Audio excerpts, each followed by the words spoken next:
Buenos días, ¿me escucho bien? Sí, Es un gusto darles la bienvenida a un seminario más del ciclo de seminarios Voces Emergentes de la Investigación en el Departamento de Microbiología y Parasitología. En esta ocasión contamos con la presencia de la doctora Carolina Brunner Mendoza del Laboratorio de Micología Básica de la Unidad de Micología de nuestro departamento. Ella nos va a hablar sobre el tema de explorando la diversidad del complejo Sporotrix-Schenck, un estudio retrospectivo que revela un nuevo clado. Les voy a dar una breve reseña de la doctora Carolina. Ella es profesora de carrera asociado C de tiempo completo aquí en nuestro departamento. Es bióloga egresada de la Universidad Autónoma Metropolitana, maestra y doctora en ciencias biológicas por la UNAM, con una sólida formación en micología médica, biología experimental y sistemática molecular. Su trayectoria profesional se ha centrado en el estudio de hongos entomopatógenos y patógenos humanos, con énfasis en aspectos evolutivos, moleculares y ecológicos. Ha liderado proyectos sobre diversos hongos, sobre todo Sporotrix spp, incluyendo investigaciones sobre virulencia, filogenia, resistencia antifúngica y desarrollo de marcadores moleculares. Asimismo, ha incursionado en el análisis metagenómico de comunidades fúngicas presentes en bioaerosoles urbanos y hospitalarios, evaluando su impacto en la salud pública. Ha realizado estancias de investigación en el extranjero y en la UNAM y ha colaborado en proyectos interdisciplinarios con el Instituto de Ciencias de la Atmósfera y Cambio Climático. Es autora de numerosos artículos científicos y de divulgación, capítulos de libro y ha participado como editora en publicaciones internacionales. También es integrante del Sistema Nacional de Investigadores y recibió reconocimientos como el Premio Tófilo Herrera por su tesis doctoral. Además, ha contribuido de manera activa en la formación de estudiantes de licenciatura y posgrado, así como en el diseño y evaluación de programas educativos en microbiología y parasitología médicas. Es un gusto tenerte por aquí, Carolina. gracias, doctora Norma. Si quieres La- iniciar tu sí, presentación, adelante. perfecto. Muchas gracias. Gracias a todos por atender a este seminario y también por darme la oportunidad de difundir un poco de lo que estamos haciendo aquí en micología, bueno, especialmente en el laboratorio de micología básica. Eh, el tema del que voy a hablar es un poco de la filogenia de un género que es Sporotrix. Al proponer el tema me quedé pensando que la mayoría de las personas siempre filogenia y taxonomía lo asocian con algo realmente no tan entretenido y la esporotricosis también es una enfermedad que no es tan considerada por el impacto que tiene a la salud humana. Pero aquí me gustaría aprovechar a que vieran lo relevante que es los estudios filogenéticos y una enfermedad como es la esporotricosis, la cual ha tenido en los últimos años, como en los noventas que ahorita vamos a ver, agentes emergentes. Entonces, bueno, em, mm, ok. Me gustaría comenzar enfatizando la importancia de muchas de las micosis, no solamente la esporotricosis, ya que las micosis constituyen una amenaza silenciosa que afecta principalmente a poblaciones en condiciones de vulnerabilidad social, de inmunosupresión o una exposición ambiental específica. Este tipo de micosis, como la esporotricosis y otras, han sido consideradas de bajo impacto para la salud humana, comparadas con otras enfermedades transmisibles como COVID-19 o no transmisibles como cardiopatía isquémica, ¿no? Estas dos se encuentran como las principales causas de defunción global, de acuerdo a la Organización Mundial de la Salud. Y bueno, esta percepción que se tiene de las micosis ha contribuido justo a la ausencia de una vigilancia epidemiológica, lo cual también impide estimaciones precisas sobre la carga real que tienen estas patologías en la población. Y además a esta problemática se suma la falta de accesos a métodos diagnósticos adecuados y específicos, favoreciendo el subdiagnóstico y obstaculizando una intervención clínica y oportuna. En el caso de la esporotricosis, pues es considerada por la Organización Mundial de la Salud como una enfermedad tropical desatendida. De hecho, la mayoría de estas enfermedades son parasitarias y todas las micosis las engloban en micosis, ¿no? Principalmente subcutáneas y que afectan justamente poblaciones rurales en África, en ciertas áreas de América Latina y que tristemente afectan población infantil principalmente y trabajadores agrícolas. Em, la esporotricosis normalmente la conocemos como una inoculación traumática, principalmente por material vegetal o suelos que tienen propágulos con este agente, ¿no? Que es la ruta clásica, pero también está la ruta alternativa, que es por mordaduras o arañazos de gatos infectados. Entonces, la importancia médica y veterinaria también. Dentro de su clasificación tenemos la forma fija, la linfocutánea y la diseminada. En México realmente la forma fija es la más frecuente y las formas diseminadas pues principalmente están vinculadas a personas con algún inmunocompromiso. Entonces, dentro del género tenemos una diversidad ecológica. Hay, bueno, y ahorita vamos a ver en la siguiente presentación, hay una diversidad de especies dentro del género que van desde fitopatógenos hasta algunos que se pueden llegar a considerar entomopatógenos y, bueno, algunos que afectan mamíferos, ¿no? Y principalmente también su otro nicho, pues son degradadores de materia orgánica. Es un hongo dimórfico y como mencioné, con relevancia médica y veterinaria. Actualmente, el género consta de 53 especies. Dentro de esto tenemos aquí, como vemos en este árbol filogenético, eh, dos principales clados, ¿no? El clado clínico y el clado ambiental.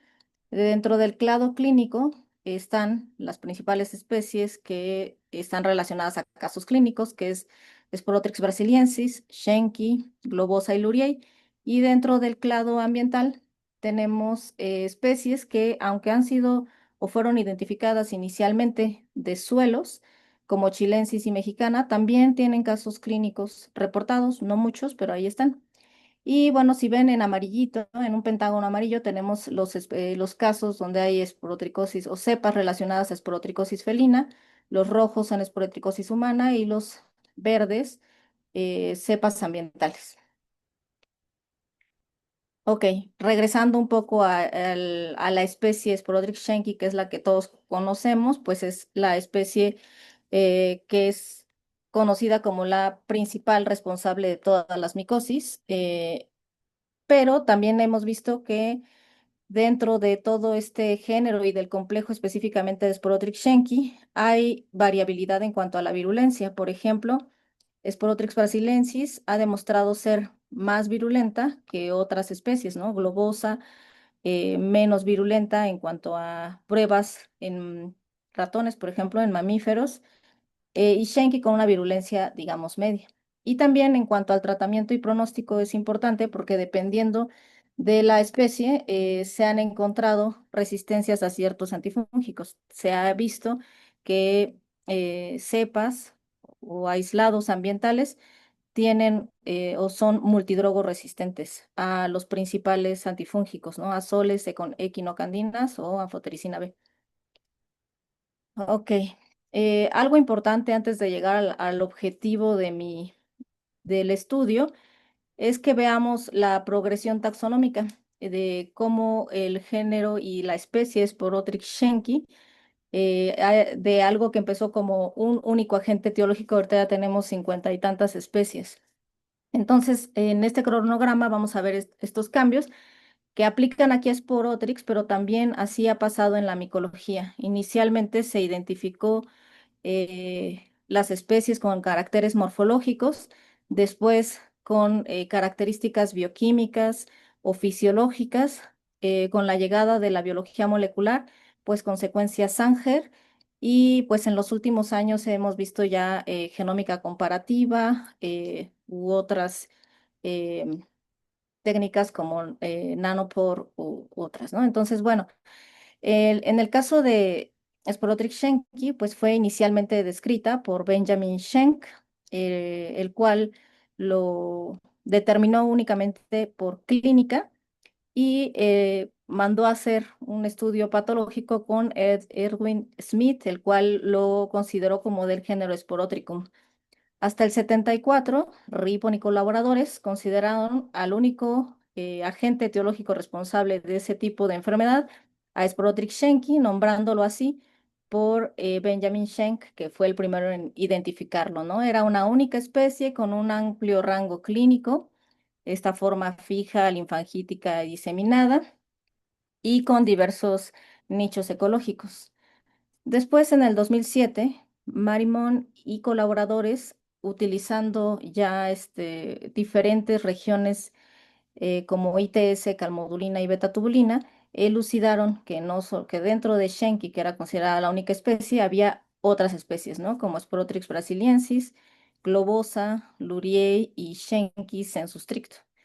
Y ya para el 2013, eh, justo por un brote que hubo de esporotricosis en felinos, vieron que Sporotrix brasiliensis era pues la principal especie dominante en gatos y también determinaron que había una especificidad geográfica. Esto ya se había visto previamente. Por ejemplo, Sporotrix globosa es más frecuente en Asia. Schenki, pues en Norteamérica, bueno, o eso creemos, pero ahorita vamos a ver por qué la importancia de la filogenia, y pues brasiliensis más restringido a Brasil y a estas infecciones zoonóticas. Ah, bueno, esto lo debí de haber pasado antes.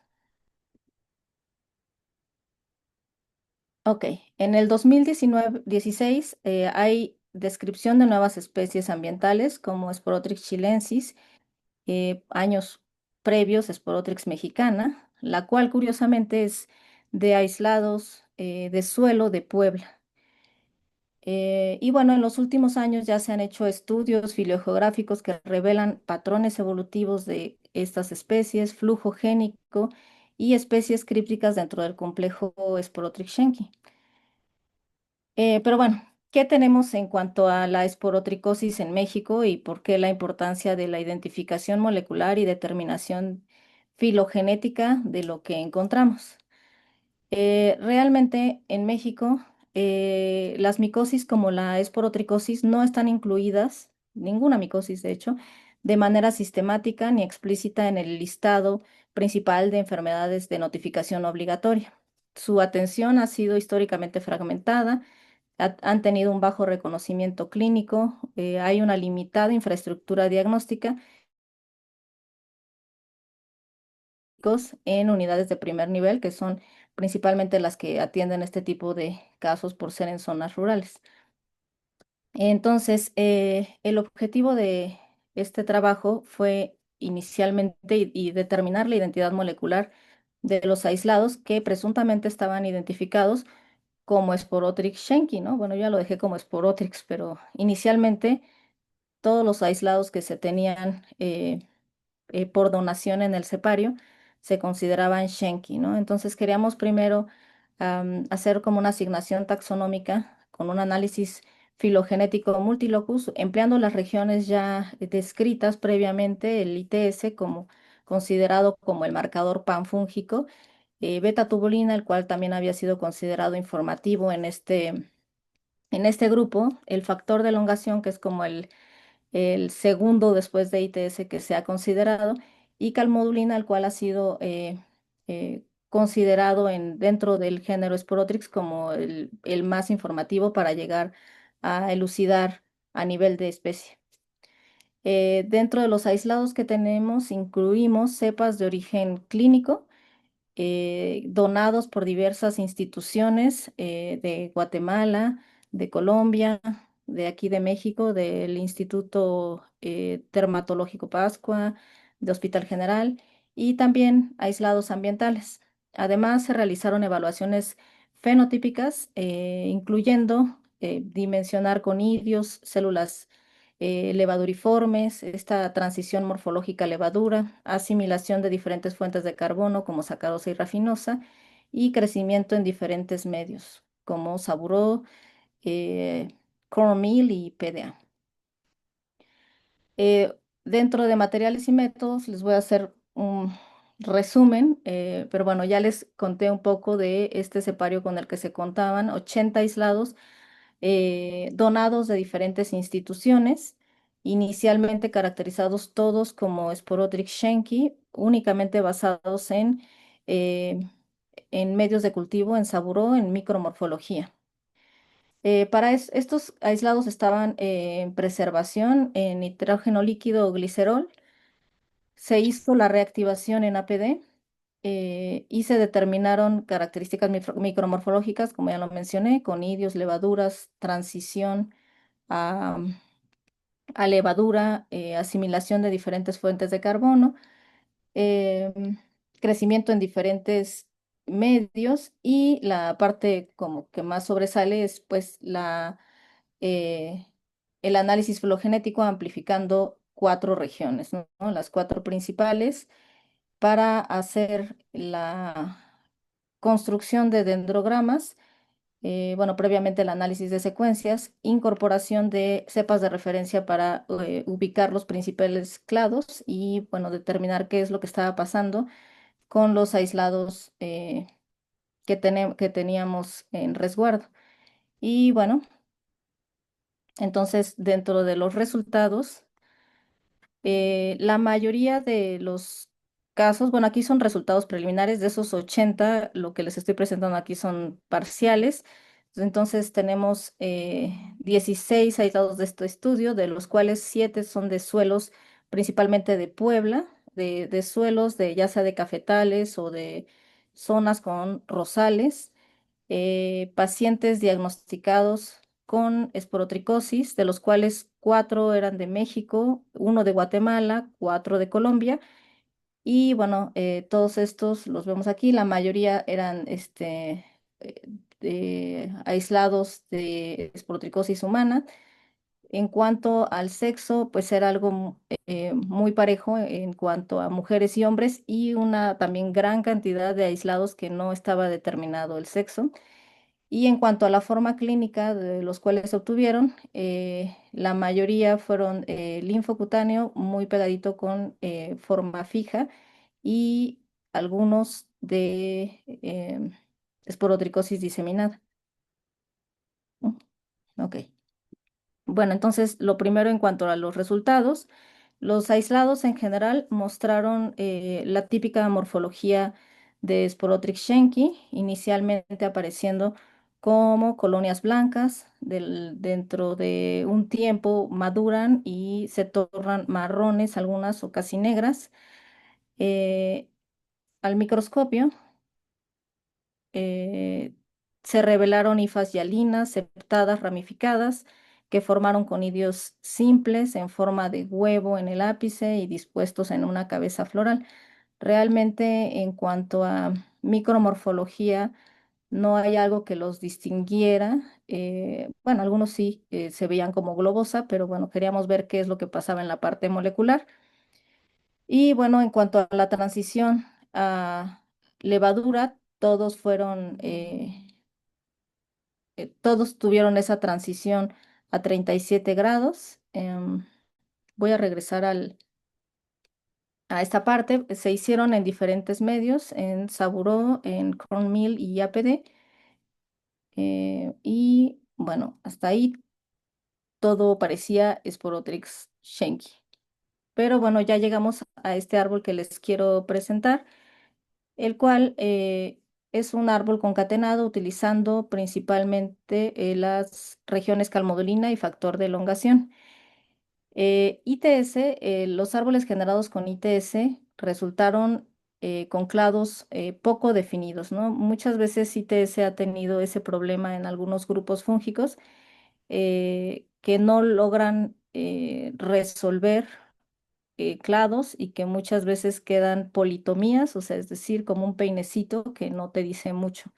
¿no? Esto es por el comportamiento en sí de esta región, pero sirve como un marcador preliminar de dónde va a caer. Bueno, por lo menos es hongo y por lo menos sí se medio pega con el género esporo. Incluimos cepas de referencia como Sporotrix shenki, chilensis, mexicana, luriei, que son las que están dentro del clado o dentro del complejo Sporotrix shenki, y también se incluyó beta-tubulina. En ese árbol también se mostró una organización similar, pero lo más informativo y digamos lo más bonito se observa con este concatenado de calmodulina y factor de elongación. Ninguno de los aislados que teníamos fue identificado como Sporotrix mexicana, ni como chilensis, ni como luriei. Aquí vemos los que están con una hojita verde son aislados ambientales de suelos. Los que tienen una persona son aislados clínicos. Y bueno, aquí tenemos dos cosas. Los aislados eh, yo inicialmente creí que todos los aislados ambientales iban a quedar juntos, pero bueno, no fue así. Muchos de los aislados sí son Sporotrix shenki sensu stricto, pero tenemos aquí justo el título que les presenté al principio, un clado, que este es el clado B, que parece ser un clado divergente, separado de Sporotrix shenki, en el cual tenemos dos cepas ambientales y un aislado de una persona de 70 años, mujer. Esto es importante porque vemos que o sea, como se confirma que Sporotrix tiene linajes, por no decir especie, porque este podría ser definido como un nuevo linaje, que son reservorios ambientales, y esto como eleva la importancia de la vigilancia epidemiológica en este tipo de agentes, porque están en contacto, porque en el caso de Brasiliensis, por ejemplo, Sporotrix brasiliensis, se considera que esta, eh, digamos, transición a causar esporotricosis en felinos y que posteriormente causen zoonosis hacia humanos, es algo evolutivamente reciente. Entonces, esa capacidad de un hongo que está en el ambiente de poder tolerar la temperatura de un mamífero es algo que debe de estar siendo vigilado. Entonces, bueno, eso es algo importante. También otra cosa importante es esta limitación que tienen la identificación morfológica, ¿no? Muchas veces, como mencioné al principio, la atención primaria que se tiene en zonas rurales quizá ni siquiera tiene acceso a un diagnóstico con el estándar y lo mandan a centros donde únicamente usando morfología van a decir, ese es Protrix shenki, pero hay una errónea identificación y aquí lo vemos, muchos que eran inicialmente Sporotrix shenki están como Sporotrix globosa. Y bueno, mis alumnos me preguntan, mis alumnos de medicina, ¿y eso qué importa? De cualquier manera, les vamos a administrar o itraconazol o, en el caso de aquí de México, yoduro de potasio. Pero se ha visto que muchas de las cepas ambientales son multidrogo resistentes y eso pues provoca un problema de salud, porque si no se tiene un diagnóstico rápido, y bueno, ya que se tiene el diagnóstico, es una cepa ambiental que es multidrogo resistente, pues probablemente las tasas de letalidad aumenten, aunque esta eh, enfermedad justamente no tiene mayor impacto por su baja letalidad, ¿no? Pero si consideramos otros indicadores como los ABAD que propuso la Organización Mundial de la Salud, que se enfocan más en morbilidad y en la disminución de años de salud a lo largo del tiempo, pues esta sería una enfermedad que debe de priorizarse y también debe de vigilarse. Bueno, Ok, entonces los ITS es una buena herramienta no descartable para identificación porque es preliminar, pero quizá a nivel de especie no sea tan útil. Beta tubulina es útil para robustecer este tipo de hallazgos, aunque muchas veces estas topologías no van a ser tan concordantes como quisiéramos, justamente porque estas regiones genéticas tienen diferentes presiones evolutivas. Y bueno, calmodulina sigue siendo la región más informativa y fortalecida un poco por factor de elongación. Ok, entonces, dentro de las conclusiones que tenemos en este estudio, pues proporciona una evidencia robusta de que el complejo Sporotrix-Schenck incluye especies crípticas. Estas especies pueden ser quizá con más aislados o simplemente identificación de algún tipo de morfología divergente, ser elevada a nivel de especie, o sea, puede ser que se describa una nueva especie a partir de este clado. em, un clado que no estaba reconocido. La región calmodulina resultó ser el marcador más informativo para resolución a nivel de especie dentro de este complejo y ver que hay una limitación en la identificación basada en caracteres morfológicos. Estos hallazgos además refinan la taxonomía actual del género Sporotrix y subrayan el papel crucial que tienen las herramientas moleculares para revelar diversidad fúngica y con implicaciones directas para vigilancia epidemiológica, un diagnóstico preciso y el desarrollo de estrategias en tratamientos específicos.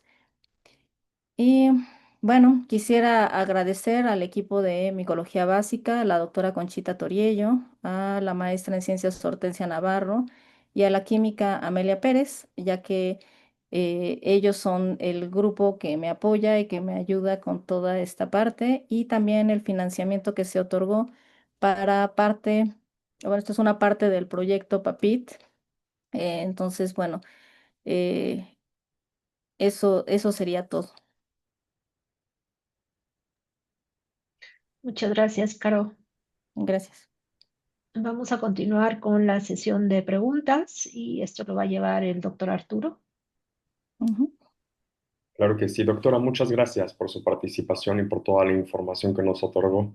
Quisiéramos saber si dentro de nuestro público, de nuestra audiencia, hay alguna pregunta.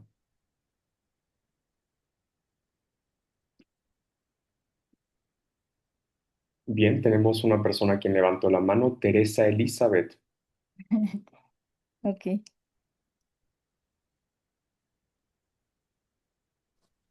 Hola, buenos días. ¿Me escuchan? Sí, Tere. Bien. Hola.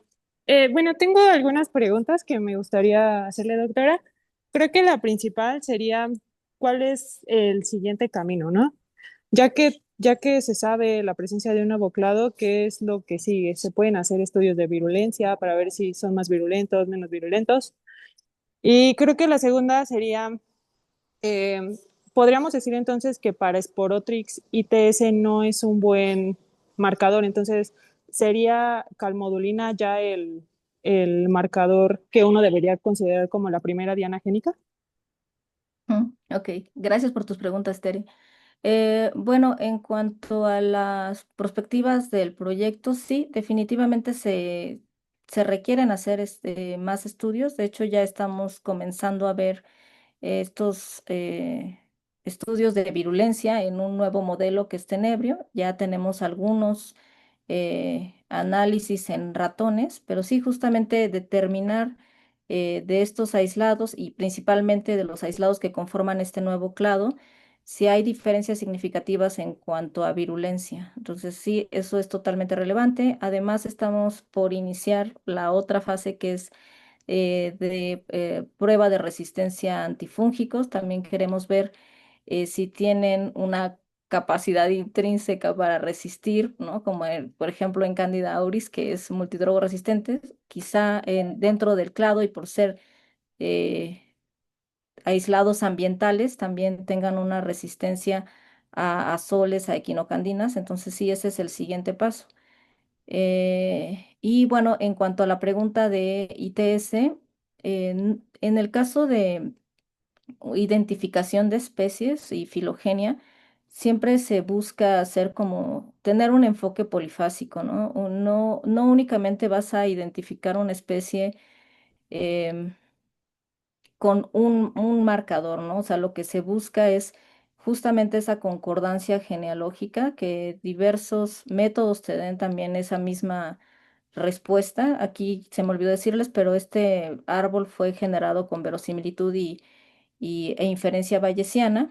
eh, pero bueno, lo que se busca es también considerar morfología, si es que hay diferencias, aunque muchas veces la morfología sigue siendo exactamente la misma y lo que cambia son nichos ecológicos o regiones genéticas y algo muy cortito, ¿no? Y eso lo único que demuestra es justamente una probable especiación incipiente, ¿no? Está como iniciando, está en proceso de especiación por algún tipo de presión especial. Em, entonces, no, yo creo que ITS siempre va a ser útil y más porque es de las regiones en hongos que tienen un mayor número de bancos de datos curados, sigue siendo utilizado en metagenómica, es de las que más tienen, entonces no es descartable. Yo creo que siempre el robustecer estos análisis filogenéticos para identificación de especies con más herramientas para que no únicamente quede como, es una especie filogenética, sino justamente mm, dar todas las evidencias para decir es un linaje que se está segregando de otro grupo. Sí, entonces creo que es eso. Gracias, Terry, por tus preguntas. No sé si haya quedado claro. Sí, muchas gracias, doctora, por la exposición. Gracias. Doctora, de igual manera, tenemos a Carlos Castro, quien está levantando la mano por si desea preguntar o escribirle en el chat. ¿Cuál sea su preferencia? Hola, buenos días. Si gustan, la puedo preguntar. Hola, doctora, buenos días. Tengo una pregunta a partir de su presentación muy interesante, por cierto. Con base en lo que nos presentó de los resultados de este proyecto, me gustaría saber si estos tres aislados que ustedes identifican como un nuevo clado o que forman un nuevo clado, tienen una relación desde la parte geográfica, es decir, que estos dos ambientales más el clínico eh, se encontraron en el mismo lugar de muestreo, o eso no sé si lo comentó, no lo habré escuchado, no sé si me puede proporcionar esa información. Sí, gracias, Carlos. De hecho, sí, se me olvidó mencionar estos aislados, este cladito que vemos, el clado B, que bueno, ahorita lo retransmito a ver si se ve. Tu.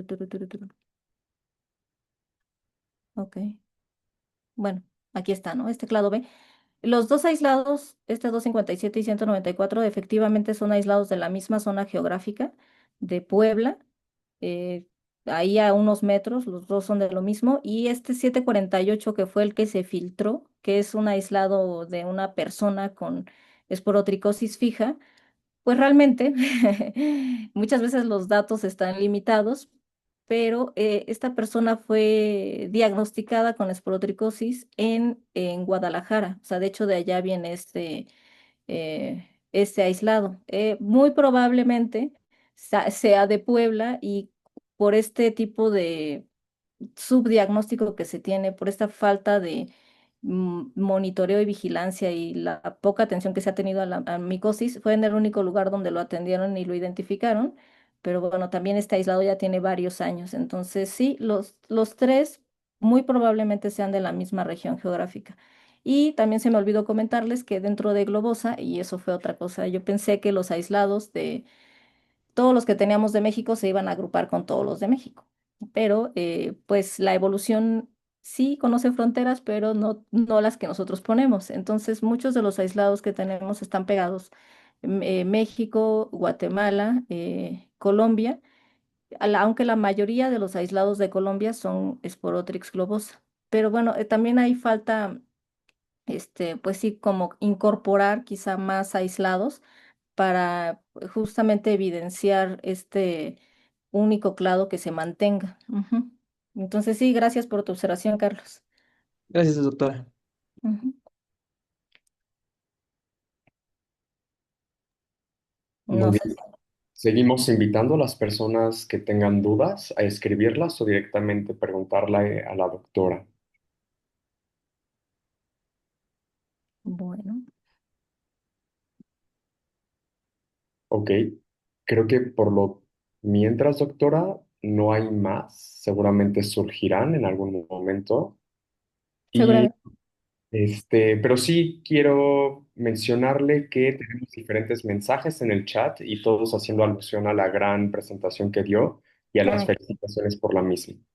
gracias. Es un pequeños resultados de algo que espero que sea más grande. Muchas gracias. Hay por ahí otra pregunta en el chat de Jesús Pérez. Cierto. Jesús Pérez pregunta lo siguiente, doctora. ¿Hacia dónde esperamos llegar con todas estas investigaciones? Supongo que proyecciones a futuro. Ok. Bueno, lo que a mí me gustaría, y de hecho propuse hace poco, es eh, propuestas metodológicas, tomar medidas en cuanto a cómo se abordan muchas de las micosis, o sea, simplemente la incorporación en el boletín epidemiológico o por lo menos de algunas de las micosis más relevantes, más porque México tiene zonas de hiperendemicidad como Guadalajara y Puebla. Entonces sí, la incorporación de muchas o es más de histoplasmosis, que también es muy relevante y también con cierto endemismo o coccidioidomicosis en el boletín epidemiológico estaría genial. La vigilancia, el monitoreo de este tipo de micosis, porque nosotros quedamos un poco limitados en cuanto a información y creo que hay una mayor carga de enfermedades fúngicas de la que estamos considerando o de la que podemos tener acceso. Entonces, eso, el estudio también em, a partir de esto se pueden estudiar justamente lo que mencionaba con Tere, eh, patrones de virulencia, porque también esto se ha visto, la evolución de la patogenicidad en un agente como este que está en suelos es importante de visualizar justamente porque luego hay cambios de huésped o que de un reservorio ambiental o sea, tenga la capacidad de resistir temperaturas, por ejemplo, 37 grados. Entonces, sí, creo que va enfocado todos estos estudios a una mayor vigilancia epidemiológica de este tipo de agentes y em, también la parte de resistencia a antifúngicos, que quizá está un poquito más atrás que resistencia a antibióticos, pero que no se debe de descartar. Ujú. Bien, gracias. El doctor Oscar Rodríguez Lima, doctora, Sí, escribe en el chat. Si resultara en una nueva especie, ¿cuál sería el nombre de la misma? sí lo he pensado.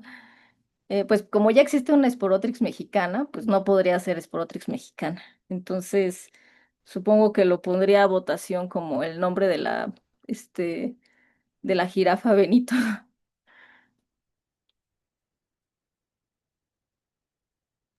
Claro, Ujú. pues doctora, agradecemos su participación en este seminario. Sí, gracias por la invitación y gracias a todos por el interés y espero que sigan teniendo interés en filogenia y taxonomía, que no lo vean como algo aburrido. Todas las investigaciones de todos creo que surgen, o principalmente en microbiología, surgen de la nomenclatura. O sea, revisen cómo están asignados todos los agentes etiológicos con los que están estudiando y la importancia del nombre y de la asignación. Gracias. Excelente.